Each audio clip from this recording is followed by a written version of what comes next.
공백기 견디기. 변화가 필요한 때. 대학원에서 2년 동안 신학을 공부했고 이제 마지막 1년이 남았다. 지난 2년은 기독교와 성경을 더 깊이 알고 싶다는 마음으로 공부를 거의 직업처럼 삼아 살아온 시간이었다. 하지만 이제는 나도 다시 돈을 버는 문제를 본격적으로 생각해야 할 때가 되었다. 코로나19와 생성형 AI의 등장은 내가 해오던 일의 방식에 많은 영향을 주었다. 그러면서 개인 사업자로 여러 일을 해온 경험이 있기에 상황을 본 뒤 유튜브로 빠르게 돈을 버는 길은 나에게 맞지 않다 판단했다. 대신 지금은 어딘가에 속해 일하는 것이 더 낫겠다는 생각을 했다. 오랜만에 이력서와 자기소개서, 경력기술서를 고쳐 썼다. 그리고 채용 사이트에 들어가 공고를 하나하나 살펴본다. 그래, 여기서 이 일을 한다면 괜찮을 것 같아. 사실 예전에는 내가 만든 사업체를 내려놓는 생각을 하는 것이 너무 힘들었다. 30대에 해온 모든 것이 이 안에 담겨 있었다. 하지만 여러 번 변화를 시도했고 그 안에서 실제로 잘 돈을 벌 수 있는지 검증해 보았지만 만족스러운 답은 쉽게 나오지 않았다. 그래서 인정하게 되었다. 이제는 변화가 필요한 때라는 것을, 그리고 변해야 한다는 것을. 서로 기다리는 시간. 일하고 싶은 곳에 지원을 하면 그 다음에는 기다림의 시간이 온다. 이 시간을 어떻게 보내느냐에 따라 공백기는 어둠이 되기도 하고 연료가 되기도 한다.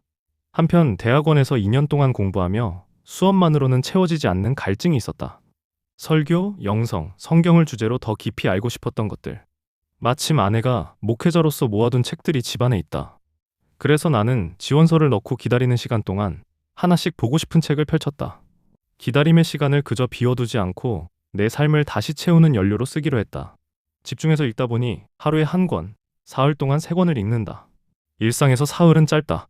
하지만 그 사흘 동안 내 안은 눈에 띄게 변한다. 그러면서 나는 느낀다. 이 시간이 앞으로 남은 대학원 공부를 마무리하는데도 분명 도움이 될 거라는 걸.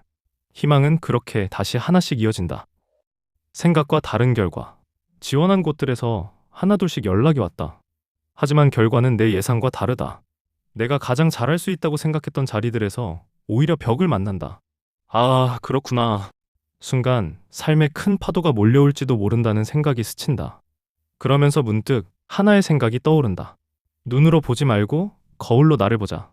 그래서 블로그, 유튜브, 이력서 등 나에 관해 알 수 있는 것들을 모아 챗 GPT에 질문을 던졌다.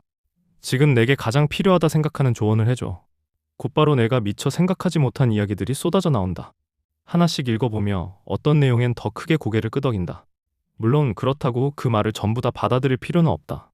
하지만 전부 가볍게 흘려버릴 이유도 없다. 이 기술은 나를 감정 없이 바라본다. 그래서 내가 나를 속이지 못하게 한다. 그런 가운데 이후의 선택은 결국 내 몫이다. 견디지만 일상처럼 불확실한 상황 속에서 계속 침착하기란 쉽지 않다. 사람의 마음은 흔들리고 그 흔들림이 이어지면 몸까지 무너진다. 나는 그런 사람들을 주변에서 많이 보았다. 그래서 안다. 공백기의 일상이 소진으로만 흘러가면 희망은 잘 찾아오지 않는다는 것을. 자유로운 시간 속에서도 나를 지키는 루틴이 필요하다. 나에게는 운동, 독서, 여행, 기도, 글쓰기가 그렇다. 이것들은 나를 다시 사랑하게 하고 다시 날개를 펼 준비를 하게 한다. 삶을 살면 사람은 누구나 빈 여백처럼 느껴지는 시간이 온다. 나는 그 시간을 최대한 의미 있게 채우고 싶다. 그래서 오늘도 비어있는 삶의 공간에 내가 그리고 싶은 그림을 하나씩 그려 넣는다. 서두르지 않으며 가장 나다운 모양들로.